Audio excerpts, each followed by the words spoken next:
por ejemplo, Basilef Ivanov, por ejemplo, Gustavo Martínez, por ejemplo, Domingo Pepo, por ejemplo, Atlanto Cheruk. Y alguien podrá decir, che, Atlanto Cheruk es el jefe del interbloque en diputados del oficialismo. Bueno, pero ha tenido posturas disidentes para con la gestión, conducción provincial. O sea que todo es viable, posible, dentro de los distintos escenarios electorales, tanto en el orden nacional como provincial, y en donde la provincia, sobre todo, todavía hay una incertidumbre muy marcada respecto de cómo va a ser el cierre de listas y cómo van a definirse los distintos candidatos a partir de ese cierre de listas. Damos vuelta a la página y vamos a retomar lo que estamos hablando de la inflación, porque vamos a hablar con nuestro economista de cabecera, Rubén Cerrulla. 7,7% de inflación, 104% de inflación interanual, más del 21% de inflación en lo que va del año acumulada. Y uno podrá decir, bueno, la gestión Massa en cuanto a contener la inflación no ha sido positiva, o podemos ser más categóricos, fracasó. Esa es nuestra percepción. Veremos qué dice el economista Rubén Cerrulla. Rubén, buen día, ¿cómo vamos? ¿Qué tal? Buenos días, Roberto, buenos días a toda la radio y a toda la audiencia. ¿Cómo andamos? Alarmados bien, nosotros, ¿viste? Preocupado, sí. Un poco preocupado, digamos. No es para menos, ¿no? Sí. 7,7, sí. ¿Qué lectura haces acerca de eso? Sí, la verdad que nosotros, de hecho, lo hablamos muchas veces, ya preveíamos que iba a estar, que la inflación no iba a estar desacelerada todavía, pero no pensamos que iba a repuntar tanto. Yo, de hecho, pensaba que podía estar en un 7, un 7,2, pero hay una aceleración mucho mayor, digamos, un 7,7%, y otra de las cuestiones es que en los últimos 12 meses, en el acumulado, alcanza el 104,3%, digamos. Es decir, es el nivel más alto desde septiembre de 1991, digamos.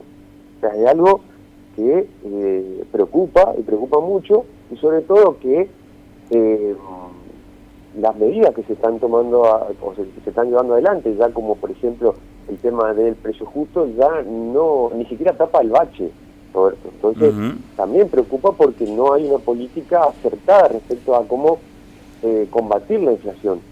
Si uno se pone a analizar los rubros que más aumentaron, tenés una parte estacional y una parte no estacional, digamos. La parte estacional, por ejemplo, uno de los rubros que más aumentó fue el tema de educación, que uno puede, que saltó del 29,1%, o sea, al 29,1%, y esto suele suceder generalmente en todos los marzos de cada año, digamos, ¿sí? Debido a las subas de todos los niveles educativos que están relacionados con el inicio del ciclo lectivo, ¿no? De hecho, también hay que decir, hubo un aumento autorizado a colegios privados, hubo alza en los útiles, en libros escolares.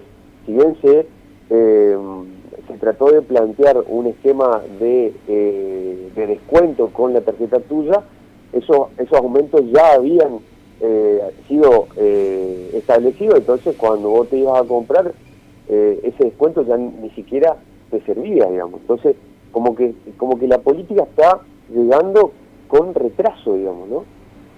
Vienen los aumentos y después se concreta la política, y lo cual debería ser antes, o debería ser al revés, digamos.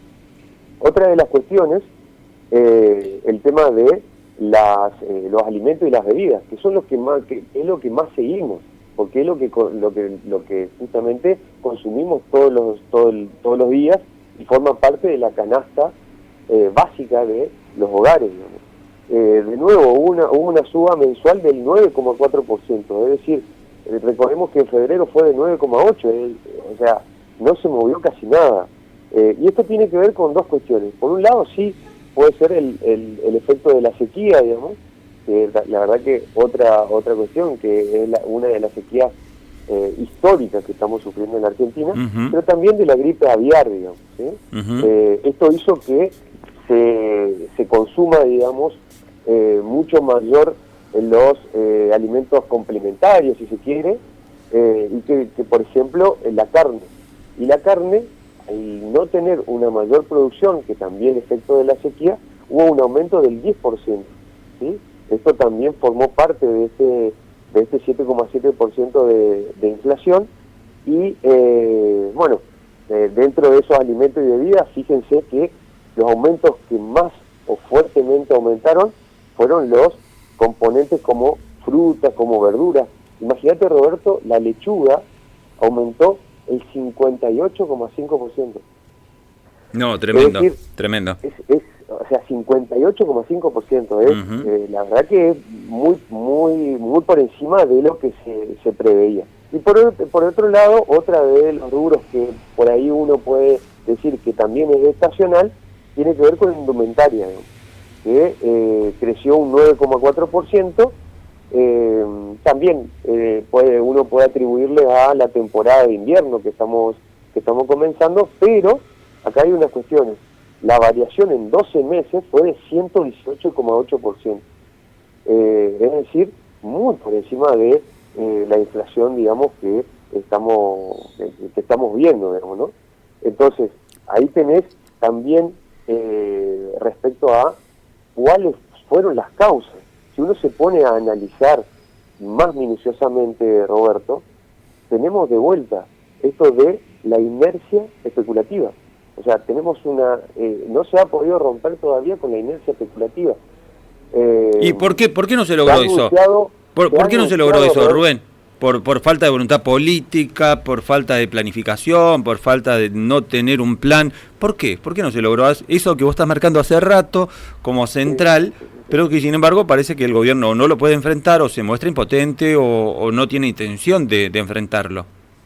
Sí, exactamente. Creo que tiene que ver con una falta de planificación, digamos. Como te dije, la política llega después de los aumentos. Entonces, si vos tendrías una planificación o un programa antiinflacionario, vos ya preverías esto y romperías con la incertidumbre, con la inercia especulativa que hoy forma parte de esto, digamos, ¿no? Ahora, ¿qué es lo que pasa?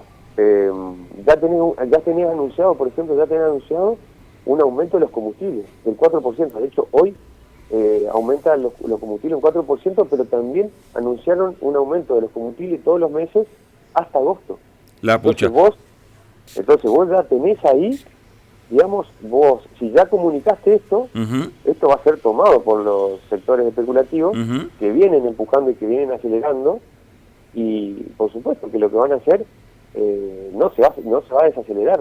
Al contrario, ¿no? El proceso inflacionario. Al contrario. Se va a acelerar, exactamente. Va a jugar de forma digamos, contraproducente. De hecho, sabemos que el combustible ocupa un factor importante dentro de los costos del precio, digamos, del establecimiento del precio del producto. Por lo tanto, si aumenta el combustible, ya vos vas a tener un incremento del costo, y por lo tanto va a haber un movimiento en el precio. ¿Y cuánto juega, Rubén? A eso tenés que sumarle una cosita más, Roberto. Sí, cómo no. También tuvimos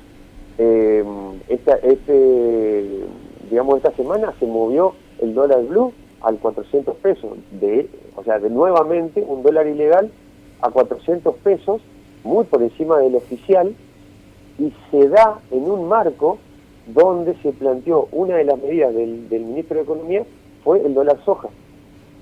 ¿Sí? Y lo que hago es relacionar esto, Roberto, porque está relacionado. Se anunció el dólar soja justamente prevé que todo el sector, digamos, sojero, y también el de el dólar agropecuario también, que tiene que ver con otros productos regionales, tengan un dólar diferenciado a 300 pesos. Esto hace que la variación con respecto al oficial esté en un 38%, en un 38-40%. Y fíjate que si vos te pones a pensar, justamente tiene que ver con el incremento de la mayoría de los productos. 38-40% se movieron, digamos, los productos. Bueno, la lechuga se movió 50%, como decía, más del 50%, pero en general esto también hace que se mueva o que vaya, digamos, echando leña al fuego a esa inercia especulativa, digamos, ¿no? Entonces creo que no se ha podido romper con eso todavía, con los sectores especulativos, y si no se toman medidas que tengan que ver con un programa antiinflacionario, y sobre todo en un año electoral donde la economía va a ser un factor, y te lo dije yo la otra vez, va a ser un factor incisivo en cuanto a la elección, va a ser muy difícil, digamos. Claro, y el acuerdo con el Fondo Monetario Internacional, vos sabés que el jueves hablamos con Mercedes Alessandro, doctora en economía, fue funcionaria de Martín Guzmán, y ella decía, el acuerdo con el fondo es inflacionario. O sea, ¿cuánto incide las recetas del fondo para que los porcentajes inflacionarios vayan para arriba? Exactamente, el Fondo Monetario Internacional tiene una relación, hasta te diría, directa con el tema inflacionario. ¿Por qué? Primero por el tema de las tarifas. ¿Sí? Las tarifas, si vos sacás subsidios de tarifas, las tarifas se van a incrementar y vos vas a tener que pagar, vos ahí tenés un componente inflacionario porque van a aumentar los precios de los servicios. Y por lo tanto vos vas a tener otro gasto más, digamos, adicional a todo al aumento de la canasta básica que hablábamos, ¿no es cierto?, de todos los alimentos y bebidas que vos consumís a diario. Y por el otro lado, también tiene que ver con el tipo de cambio, digamos. O sea, si vos no podés anclar el tipo de cambio porque tenés movimientos en cuanto a las reservas, todavía no podés tener establecidas las reservas, porque el Fondo Monetario te pide un cierto número de reservas, un cierto número de inflación, un cierto número de gasto o de déficit fiscal, digamos, todo esto es inflacionario.